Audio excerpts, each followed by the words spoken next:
Hola profesor, espero que se encuentre bien. Mi nombre es Carlos Suat Picado Sufeifa y hoy yo le vengo a presentar lo que es el estudio de caso.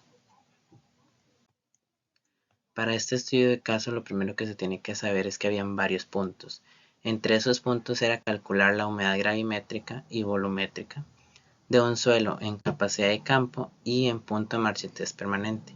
También se tenía que tomar una muestra de ese mismo suelo con un cilindro de volumen conocido para calcular la densidad aparente. Por otro lado, también se tenía que calcular la evapotranspiración potencial, la ETO y la ETC. Y por último, se tiene que calcular la lámina de riego corregida, el intervalo de riego y también la cantidad de agua que se requerirá aplicar en una planta cultivada en macetas llenas con 20 litros de suelo.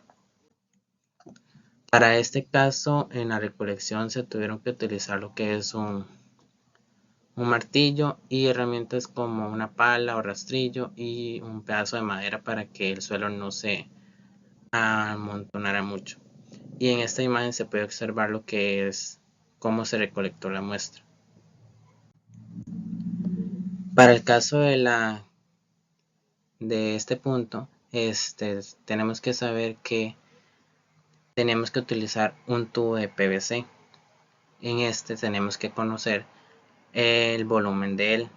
Para ello se utilizó esta fórmula y hay que conocer que este PVC tenía una altura de 5 centímetros y un radio de 4. Ya con ello se puede hacer la fórmula y esto nos da 80 centímetros cúbicos. Para la densidad aparente se tuvo que recolectar un suelo y se pesó en fresco y en seco. Para el caso del fresco este nos dio 398 gramos y en suelo seco 329 gramos. Ya con eso podemos calcular la densidad aparente, en donde esta nos dio 1,05, por lo cual esto es el promedio del suelo ultisoles, los cuales son muy comunes aquí en la zona de Orotina. Para el caso del otro punto, se tenía que tomar en cuenta el anillo de un anillo.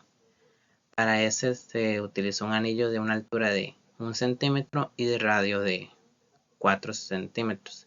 Ya con ello se pasa la fórmula del volumen y nos da 16 centímetros cúbicos. Para el caso de la muestra de este punto, el suelo se sacó en suelo de capacidad de campo y en suelo de punto de marchitez permanente. Para el caso de la capacidad de campo, el suelo fresco presentaba 137 y el suelo seco 103 gramos. Ya con estos resultados se podía sacar la humedad gravimétrica, que al tener estos resultados se pasaban a la fórmula y esto nos daba 33%. También para el caso de la capacidad de campo se tenía que sacar la humedad volumétrica, que en este caso se tenían estos datos como la densidad aparente y el dato anterior. Ya con ello se pasaban a la fórmula y esto nos da 212,5%. Luego para el suelo en punto marchitez permanente, de igual manera, este tuvo un resultado de 79 en fresco y en suelo seco 68 gramos. Y de igual manera estos resultados se pasaban a la fórmula de la humedad gravimétrica que nos dio 16,25% y para el caso de la humedad volumétrica nos dio 68,76%.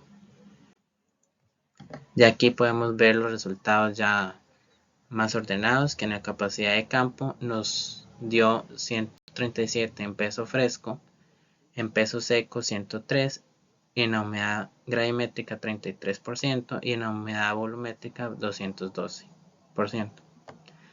Y en el punto de marchitez permanente nos dio peso fresco 79, peso seco 68, humedad gravimétrica 16,25% y en humedad volumétrica 68,8%. Otro de los puntos que nos tomó el estudio de caso era la evapotranspiración. Para ello, se utilizó un instituto meteorológico para identificar algunos puntos. Ya con estos puntos se pasó a lo que era la fórmula LTO, en donde en ETO, con esos resultados que se obtuvieron en el Instituto Meteorológico, nos da 2,55 milímetros por día, sobre día, perdón. Y ya con este ETO se podía sacar lo que es la ETC. Además, para la ETC se tiene que sacar el QC, que eso representa el tipo de cultivo y el nivel en el que se encuentra, en donde para ello se utilizó un nivel inicial en pastos, que es 0,95, lo cual esto nos da 2,42 milímetros.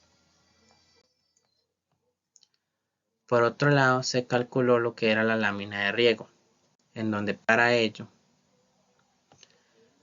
se utilizaba esta fórmula y además los datos que en algunos de estos casos se obtuvieron en cálculos anteriores y otros se obtuvieron de cuadros que están relacionados con el cultivo escogido, que en este caso eran los pastos. Ya con estos datos se podía pasar a la fórmula y esto nos da 2,61 milímetros, que esto pasado a litros sobre hectárea es 26.100. También se calculó la lámina corregida, en donde para ello se toma en cuenta lo que es el dato anterior y el par, que en este caso es de un 50%, ya que es muy importante ese tipo de riego en este nivel en el que se encontraba el cultivo. Esos datos se pasaron a la fórmula de la lámina corregida y esto nos da 1,3 milímetros, que sería 13.000 litros sobre hectárea.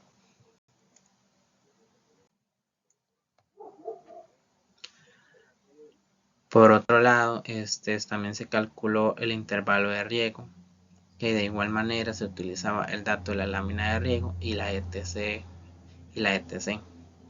Estos datos se pasaban a la fórmula y esto nos daba 1,13, que eso sería igual a 1. Y como último punto, se va a calcular la cantidad de agua que se requerirá en la maceta, en donde para este caso los datos, algunos de estos se obtuvieron en cálculos anteriores y además se tenía que sacar la lámina máxima, en donde para la lámina máxima se utilizó esta fórmula, la cual utilizaba la capacidad de campo del punto marchites permanente sobre la densidad aparente y la profundidad de las raíces, en donde aquí los datos se pasaron a la fórmula y nos da que la lámina máxima es de 8,79 milímetros, que esto sería igual a 87.900 litros sobre hectárea, y ya con esto se podía pasar a lo que es la fórmula para sacar la cantidad de agua que requerirá la maceta, la cual se toma en cuenta los 20 litros del suelo que pueden almacenarse en las macetas, se multiplica por lo que es la lámina máxima y se divide por la profundidad de las raíces, lo cual esto nos da 0,35 litros sobre la maceta. Eso sería todo y espero que haya entendido. Muchísimas gracias.